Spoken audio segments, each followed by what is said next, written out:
The fabric tore with a sickening rip as three varsity football players yanked Hazel Morgan's skirt clean off in front of 300 students during lunch.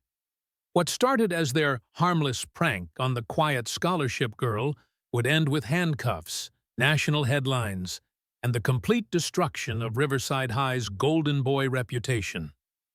Because what these privileged bullies didn't know was that the powerless girl they targeted had been quietly building the most devastating revenge file the school district had ever seen.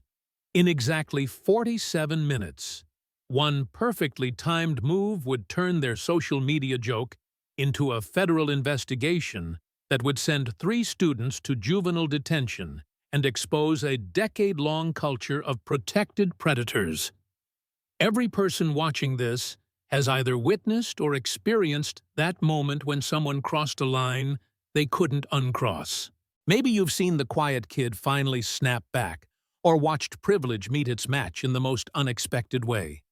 Those moments stay with us because they remind us that justice sometimes comes from the places we least expect. Today's story is one of those moments that will make you want to share your own experience of seeing karma delivered with perfect precision. Hazel Morgan's worn-out Converse sneakers squeaked against Riverside High's polished marble floors as she navigated through clusters of designer handbags and luxury car discussions. At 5'3", with strawberry blonde hair always pulled into a practical ponytail, she moved through the hallways like a ghost present, but invisible to the social ecosystem that valued last names over SAT scores. Her faded jeans and thrift store sweaters stood in stark contrast to the Lululemon uniforms and Canada Goose jackets that marked the student aristocracy. But there was something different about Hazel that most people missed. While other students scrolled mindlessly through social media, she carried a composition notebook everywhere, filling pages with timestamps, observations, and what appeared to be random notes. Her phone was always positioned at odd angles, as if she were constantly framing shots that never got taken. When confrontations occurred in the hallways, she had an unusual habit of remaining perfectly calm, almost as if she were studying the situation rather than experiencing it. The mystery deepened when you noticed her schedule. Most scholarship students kept their heads down, took their classes, and left as quickly as possible. Hazel stayed late every Tuesday and Thursday, supposedly for tutoring, but the rooms she visited weren't typical study spaces. She spent time in the administrative wing, the counseling offices, and sometimes near the principal's suite, always with that notebook, always writing.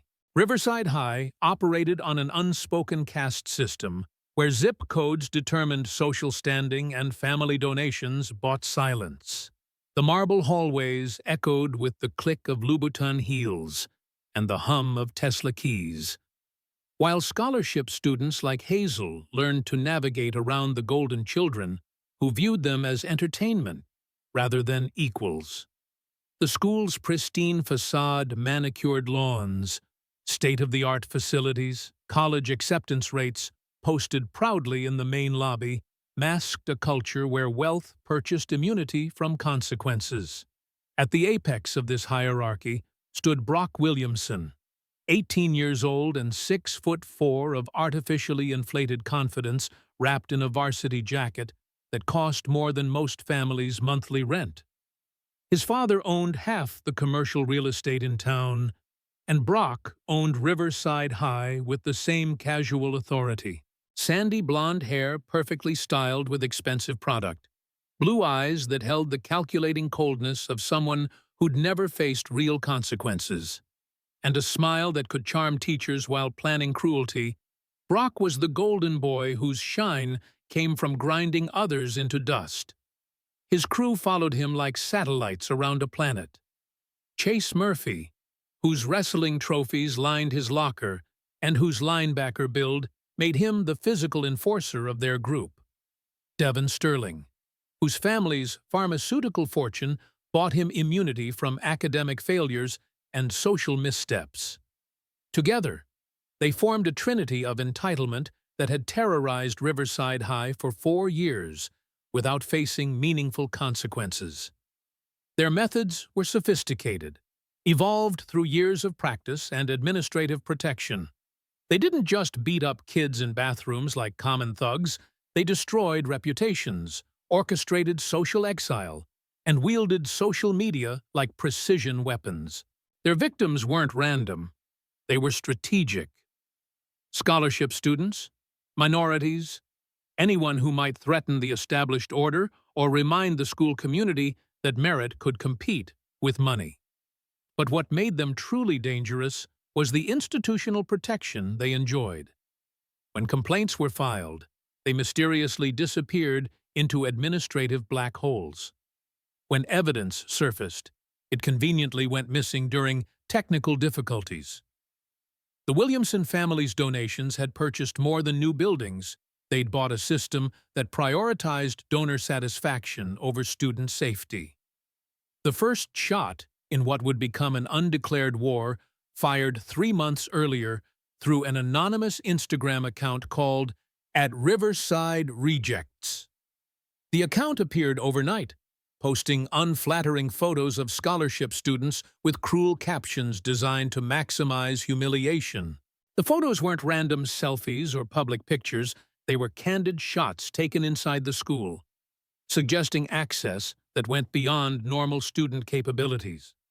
Hazel's photo appeared third in the cruel parade, a candid shot of her eating alone in the library, captioned, "Charity Case Chronicles When You Can't Afford Friends or Fashion." The post garnered 847 likes and 23 laughing emojis in 2 hours. The comments section became a feeding frenzy of cruelty, with students competing to craft the most devastating insults about her appearance, family situation, and social status. While other targeted students cowered or considered transferring schools, Hazel did something unexpected. She began following the digital breadcrumbs. Late nights in her cramped apartment, she traced IP addresses, analyzed posting patterns, and documented metadata with the methodical precision of a forensic investigator. Her composition notebook filled with timestamps, correlations, and connection maps that painted a picture far more sinister than simple bullying. The account wasn't just targeting random students, it was specifically hunting scholarship recipients, minorities, and anyone who might threaten the established social order. But Hazel's investigation revealed something else that made her blood run cold. The photos were being taken from inside administrative offices, suggesting faculty involvement, security camera angles that only staff could access, hallway shots taken during class periods when students should have been supervised, images captured from the principal's office window overlooking the courtyard. She screenshot everything, backed up files to multiple cloud services, and began cross-referencing the anonymous posts with school schedules, faculty access logs, and student behavioral reports. What emerged was a pattern so systematic it couldn't be coincidental. Every targeted student had filed complaints about harassment that had been buried by administration. Every victim had parents who couldn't afford lawyers or political connections. Every attack was designed to force troublesome students to transfer quietly, rather than continue challenging the school's carefully maintained image. 3 weeks after the Instagram humiliation campaign, the harassment escalated to physical intimidation. Hazel arrived at school to find her locker vandalized with permanent marker "Food Stamp Princess" scrawled across the metal in red ink that looked suspiciously like blood. The security footage for that hallway had mysteriously malfunctioned during the vandalism window, a convenient technical failure that seemed to happen whenever donor children needed alibis. But Hazel had anticipated this escalation. Hidden inside her backpack, a tiny wireless camera had been recording the hallway all night, capturing not just the vandals Brock, Chase, and Devon working with methodical precision, but also the security guard who deliberately turned off the surveillance system. The guard's name was Marcus Peterson, and according to Hazel's research, his daughter had received a full scholarship to an expensive private college just weeks after similar technical difficulties had occurred during previous incidents. The locker incident was followed by a campaign of escalating harassment that seemed designed to test how much psychological pressure Hazel could endure before breaking. Her car tires were slashed in the school parking lot during school hours while she was in class, suggesting inside knowledge of her schedule. Her homework assignments were stolen from her backpack during gym class, forcing her to explain to teachers why she couldn't submit work she'd completed. Food from her lunch was deliberately knocked onto the floor, always when the cafeteria was crowded enough to provide witnesses but chaotic enough to maintain plausible deniability.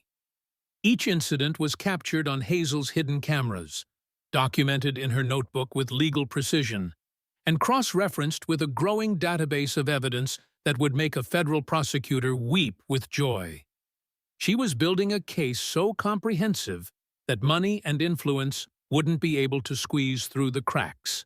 But more importantly, she was documenting a pattern of institutional complicity that went far beyond individual bullying incidents. The psychological warfare reached its peak during a carefully orchestrated cafeteria confrontation that demonstrated the sophisticated cruelty these boys had perfected over years of practice. Hazel was walking past their table when Brock's foot accidentally hooked her backpack, sending her stumbling toward the condiment station. As she struggled to regain her balance, Chase grabbed her homemade sandwich and tossed it into the nearby trash can, while Devin live-streamed the entire incident on Instagram. "Oops, looks like food stamps can't buy coordination," Brock announced loudly enough for half the cafeteria to hear. The laughter that followed wasn't just cruel, it was choreographed, performed by students who'd learned that participating in the humiliation was safer than risking becoming targets themselves. Devin's phone captured Hazel on her knees, picking scattered lettuce leaves off the sticky cafeteria floor, while 300 students watched her degradation become entertainment. But what Brock and his crew interpreted as weakness was actually strategic data collection. Hazel's phone, positioned discreetly in her jacket pocket, was recording their faces, their words, and the timestamp of their assault with high-definition clarity. Every insult, every physical contact, every witness was being catalogued with legal precision that would soon make their casual cruelty very expensive. The composition notebook they mocked contained detailed incident reports, photo evidence, and witness testimonies that read like a prosecutor's dream case, cross-referenced with school disciplinary records she'd somehow accessed, financial documents showing the correlation between family donations and administrative leniency, and a growing collection of audio recordings that captured conversations these boys never intended anyone to hear. Because Hazel Morgan wasn't just a victim documenting abuse, she was something far more dangerous that they'd completely failed to recognize. The shy girl they thought they could torment with impunity had been preparing for this war longer than they'd been waging it, with resources and support they couldn't imagine, and a plan so comprehensive it would dismantle not just their individual reputations, but the entire corrupt system that had protected them. The cafeteria incident marked the beginning of their final campaign, though they didn't know it yet. Over the following weeks, their harassment became more brazen, more public, and more thoroughly documented than any bullying case in the school district's history. They were building their own destruction, one cruel joke at a time, while the quiet girl with the notebook smiled and wrote down everything they did. The endgame began on a Tuesday morning in late October, when Hazel arrived at school carrying more than just her usual backpack and notebook. Hidden beneath her modest school clothes was a device that would transform their final assault from a moment of humiliation into evidence so damaging it would destroy careers, end political aspirations, and send several people to federal prison. She walked through those marble hallways one last time as a victim, knowing that by the end of the day, the power dynamic at Riverside High would be permanently altered. The boys who thought they owned the school were about to discover what happened when they targeted someone who'd been quietly building a case that would make their worst nightmares look like pleasant dreams. Brock Williamson was about to learn that some quiet girls carry very loud truths, and some truths are powerful enough to bring down kingdoms built on money and silence. The stage was set, the evidence was compiled, and the moment of reckoning was precisely 47 minutes away. The moment arrived with the casual cruelty that had become Brock Williamson's signature style. Lunch period buzzed with its usual chaos as 300 students navigated the social minefield of Riverside High's cafeteria, their conversations creating a din that masked the predatory planning happening at the corner table where the Golden Boys held court. Hazel moved through the crowd with her typical ghost-like presence, but today carried an almost imperceptible difference, a tension in her shoulders that suggested someone preparing for impact rather than trying to avoid it. The setup unfolded with the precision of a military operation these boys had perfected through years of practice. Devon positioned himself near the main traffic flow, phone already recording for his Snapchat story. Chase stationed himself by the vending machines, creating a funnel that would force Hazel into their kill zone. Brock waited at the tactical center, his expensive sneakers perfectly placed to execute what they'd planned as their masterpiece of humiliation. The conversation at their table had been building toward this moment for weeks, their voices low but their excitement palpable, as they discussed the ultimate degradation that would finally break the scholarship girl who'd had the audacity to continue existing in their pristine world. They'd grown frustrated with her resilience, her refusal to transfer schools or break down publicly the way their previous victims had. This final assault was designed to be so thoroughly humiliating that she'd have no choice but to disappear forever. "Here she comes," Brock murmured to his crew, his blue eyes tracking Hazel's approach with the focused attention of a predator sizing up prey. "Remember, act natural. Make it look accidental. Devon, make sure you get her face when she realizes what happened." His smile held the kind of anticipation that spoke to someone who genuinely enjoyed causing pain, who'd learned that psychological destruction was more satisfying than simple physical violence.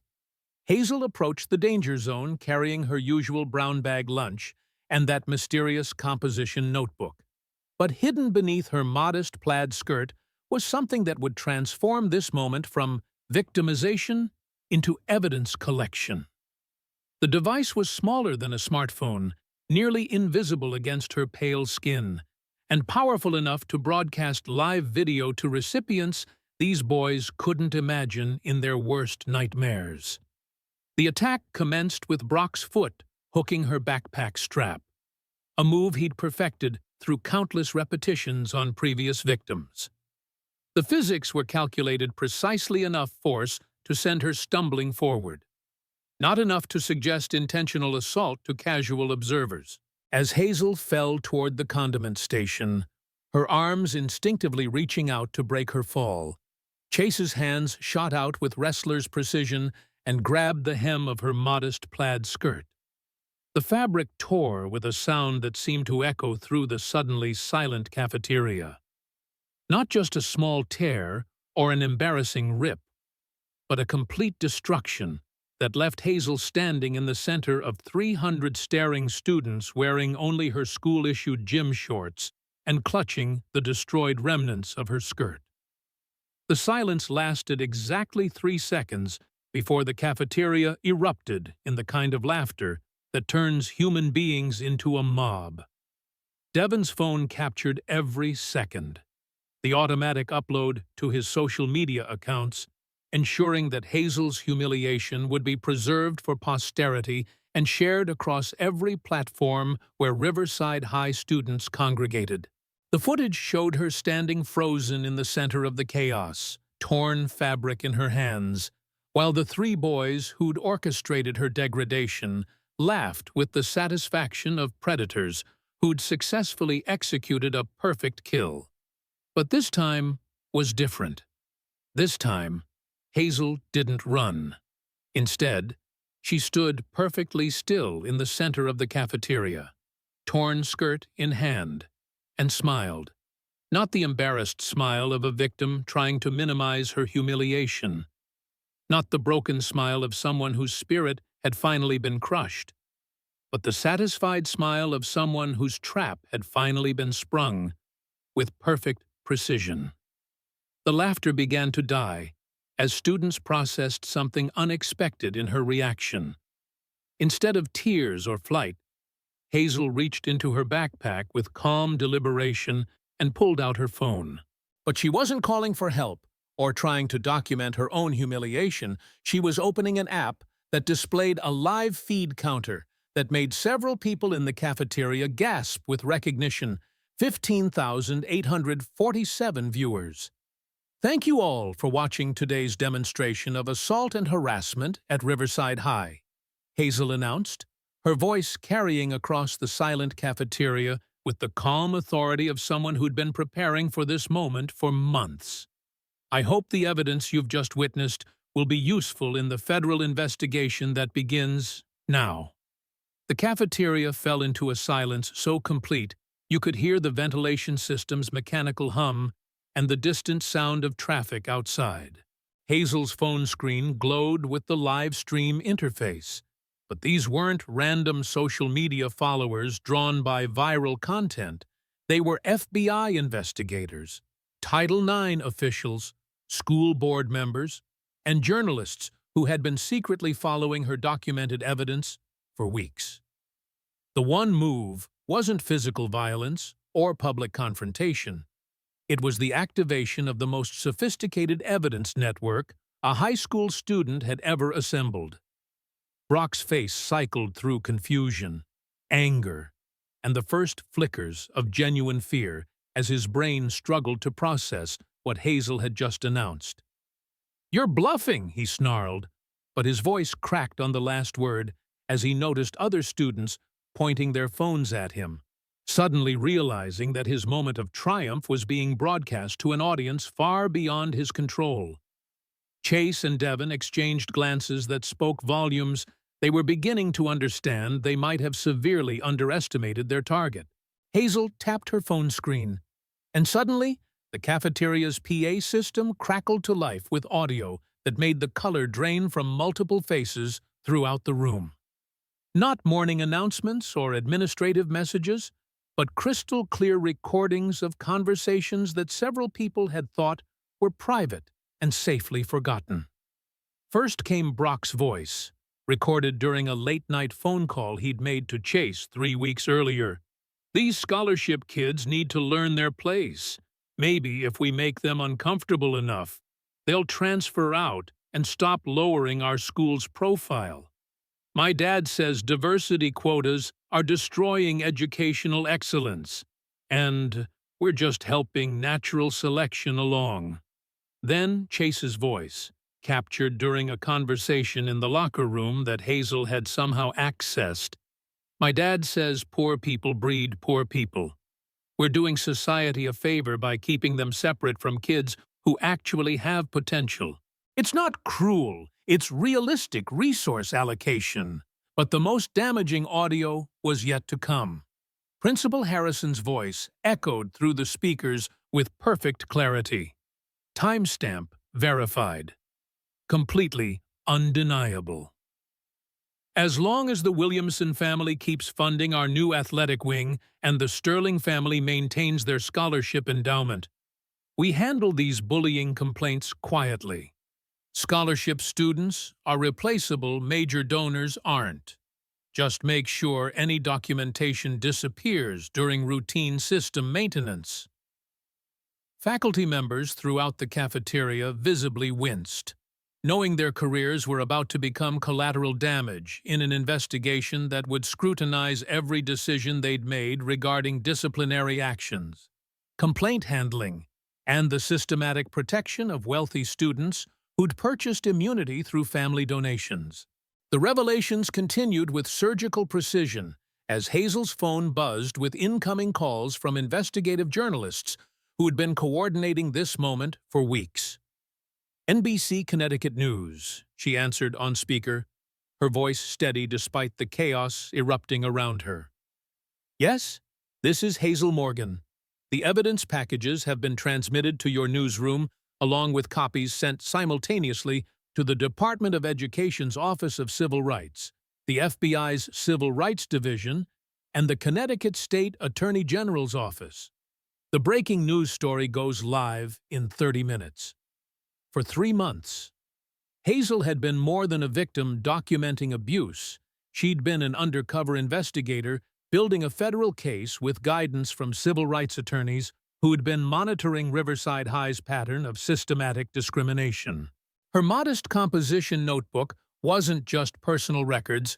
It contained evidence compiled in coordination with Title IX lawyers who'd been gathering documentation from multiple sources across several school districts. Her quiet demeanor hadn't been weakness or social anxiety. It had been professional composure, learned through training sessions with federal investigators who'd taught her how to gather evidence without compromising the investigation. The mysterious late-afternoon meetings she'd attended weren't tutoring sessions. They were briefings with attorneys who'd been building a case that would expose institutional corruption far beyond simple bullying incidents. The wireless camera, hidden beneath her clothing, hadn't just been recording today's assault. It had been broadcasting live to a federal command center where investigators were watching the systematic violation of her civil rights in real time. Every cruel comment, every physical assault, every moment of institutional indifference was being preserved as evidence in a case that would set legal precedents for decades. The first police cruiser arrived within minutes, followed by news vans, federal investigators, and a convoy of black SUVs that belonged to agencies most students couldn't identify. The parking lot transformed into a crime scene as agents secured evidence, interviewed witnesses, and began executing search warrants that had been prepared weeks in advance based on Hazel's methodical documentation. Brock, Chase, and Devon found themselves surrounded not by adoring fans and protective coaches, but by law enforcement officers reading them their rights for assault, harassment, civil rights violations, and conspiracy charges that carried potential federal prison sentences. The Miranda warnings echoed strangely in the marble hallways where these boys had once ruled through intimidation and inherited privilege. Principal Harrison's desperate attempt to control the narrative died when FBI agent Martinez approached with a warrant for school records dating back 5 years. Riverside High School is under federal investigation for systematic civil rights violations, financial impropriety, and conspiracy to deny equal educational opportunities, he announced to the assembled media cameras. This investigation will examine every disciplinary decision, every complaint that was buried, and every incident where family wealth purchased immunity from consequences. The investigation Hazel had triggered wouldn't just punish individual bullies, it would dismantle the entire corrupt ecosystem that had allowed systematic harassment to flourish under administrative protection. Financial audits would examine how donation money had influenced disciplinary decisions. Civil rights attorneys would interview every student who'd been driven out by harassment. And federal oversight would ensure that future complaints received proper investigation regardless of family wealth or political connections. As handcuffs clicked shut on Brock's wrists, the irony became brutally complete. The boy who'd spent 4 years terrorizing powerless scholarship students was being arrested based on evidence collected by the very girl he'd tried to humiliate into submission. But Hazel's victory wasn't just personal, it was systematic, representing every scholarship student who'd been driven out, every minority silenced, every poor kid made to feel inferior by institutional policies that prioritized donor satisfaction over student safety. The last image burned into Riverside High's collective memory was Hazel Morgan, standing calmly in the center of the cafeteria. Torn skirt replaced with an FBI windbreaker someone had given her, surrounded by federal agents treating her as the key witness in a landmark civil rights case rather than the victim she'd pretended to be. The quiet girl they'd underestimated had just orchestrated the most complete institutional takedown in the school district's history. Within hours, Riverside High transformed from an elite institution to a crime scene under federal investigation.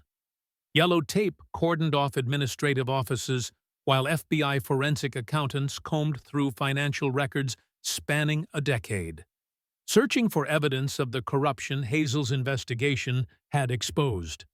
The school's pristine reputation, carefully cultivated through strategic donations and media management, crumbled faster than administrators had thought possible. Teachers who'd remained silent about years of systematic discrimination found themselves choosing between cooperation with federal investigators and potential prosecution for civil rights violations. Coach Patterson, who'd protected multiple athletes through numerous incidents, submitted his resignation before being formally suspended. Even janitors and cafeteria workers were interviewed about their observations of harassment that had been ignored by supervisors who'd received instructions to look the other way when donor children were involved. The student body underwent its own reckoning as federal investigators interviewed hundreds of witnesses who'd observed years of harassment without intervention. Some students, like Sarah Chen, who'd recorded multiple bullying incidents but never reported them, came forward as witnesses and began advocating for policy changes that would protect future victims. Others, particularly those who'd participated in the harassment culture, faced their own investigations as the case expanded beyond the original 3 defendants. Social media platforms that had hosted the harassment suddenly faced congressional scrutiny for enabling civil rights violations through inadequate content moderation and failure to report criminal activity. The @Riverside Rejects account that had started the campaign became evidence in a federal case that would influence how social media companies handled harassment on their platforms, with potential legislation requiring mandatory reporting of systematic targeting based on protected characteristics. What made Hazel's case unprecedented wasn't just the evidence quality, it was how she'd turned the bullies' own weapons against them with legal precision. Every social media post, every live stream, every cruel joke had been documented and weaponized through coordination with federal investigators who'd been building a comprehensive case against institutional discrimination in elite educational settings. The case became a blueprint for how systematic harassment could be legally dismantled when victims had access to proper legal resources and federal support. Civil rights organizations across the country began training students in evidence collection techniques, while federal agencies developed protocols for investigating institutional discrimination that had been hidden behind wealth and political influence. Students who'd witnessed years of harassment without intervening found themselves grappling with their own complicity as they testified before federal investigators about the culture of silence that had protected systematic abuse. Many, particularly those who'd been bystanders rather than active participants, experienced genuine transformation as they recognized their responsibility to challenge discriminatory behavior rather than simply avoiding personal targeting. Marcus Webb, who'd been part of Brock's extended social circle but hadn't participated in the worst incidents, became a witness for the prosecution and started mentoring younger students about bystander intervention and the legal consequences of remaining silent when witnessing civil rights violations. His testimony about the social pressure to participate in harassment became crucial evidence about how institutional culture enabled systematic abuse. Even some former antagonists experienced unexpected transformation. Students who'd participated in the harassment culture found themselves facing their own civil rights investigations. But some chose cooperation and advocacy over continued resistance. Their testimonies about family pressure to maintain social hierarchies through cruelty provided insight into how privilege could corrupt even well-meaning teenagers when institutional systems rewarded discrimination. The federal oversight imposed on Riverside High became a model for addressing institutional discrimination in elite educational settings nationwide. New policies required transparent reporting of all disciplinary actions, independent oversight of harassment complaints by federal monitors, and regular civil rights audits conducted by investigators with security clearances that prevented local political interference. The changes weren't cosmetic reforms designed to satisfy media attention. They were structural transformations that dismantled the financial and political mechanisms that had allowed systematic discrimination to flourish. Donation policies were restructured to prevent family wealth from influencing disciplinary decisions. Disciplinary records became public documents that couldn't be buried in administrative black holes, and federal monitors were permanently stationed to ensure compliance with civil rights laws. Other school districts proactively implemented similar reforms rather than face federal investigation after Hazel's case established legal precedents that made institutional discrimination prosecutable under federal law. Her methodical approach to evidence collection became part of civil rights training curricula taught in law schools, while her case was studied in federal law enforcement academies as an example of how individual victims could build cases strong enough to trigger systematic institutional reform. The story exploded beyond Connecticut when NBC aired their investigative special featuring Hazel's evidence alongside interviews with other victims who'd been silenced over the years. Social media campaigns using Riverside Files hashtag trended nationally as similar stories emerged from elite schools across the country where wealth had purchased immunity from civil rights laws. Major news networks picked up the story as it became clear that Riverside High represented a widespread pattern of institutional discrimination in elite educational settings where family wealth determined legal consequences. Congressional hearings were scheduled to examine how systematic harassment was being enabled by inadequate federal oversight of private institutions receiving public funding through various educational programs. What made Hazel's case a national phenomenon wasn't just the dramatic evidence or the satisfying justice. It was how she'd proven that systematic oppression was vulnerable to systematic resistance when victims had access to proper legal resources and federal support. Students across the country began organizing their own evidence collection networks, supported by civil rights organizations that provided training in legal documentation and federal reporting procedures. 6 months after the cafeteria incident, Hazel testified before a congressional subcommittee about systematic harassment in educational settings.